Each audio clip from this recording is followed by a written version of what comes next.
మీరు చేసే అన్ని అబద్ధాలు, మీరు చేసే అన్ని అరాచకాలు, మీరు చేసే అన్ని లా అండ్ ఆర్డర్ లేకుండా చేస్తున్నారు. మీరు గెలిచిన కాడి నుంచి రెడ్ బుక్ సిద్ధాంతం తీసుకొచ్చి ఎంత అరాచకం సృష్టిస్తున్నారు మీరు. రేపొద్దున ఇదేనా మీరు చేసేది? రేపొద్దున ఇది నేర్పుతారన్నారు కొత్తగా మీరు. ఇది ప్రజాస్వామ్య దేశం కాదు, మీరు రాచరికంలా చేస్తున్నారు. కానీ ఇది ప్రజాస్వామ్య దేశం. మరి రేపొద్దున మీరు గెలవస్తారు, రేపొద్దున మేము గెలుస్తాం. ఇలాగే పోవటమా?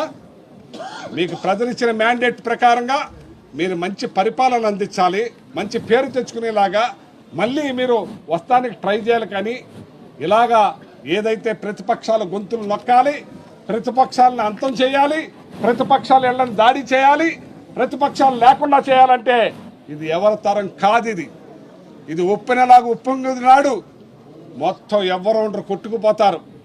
ఇవాళ దిగిసేమ ఉప్పెనలు చూసాం, మరి అమెరికాలో ఉప్పెనలు చూసాం, మరి ఎన్నో రకాలు చూసాం. అలాంటివన్నీ కూడా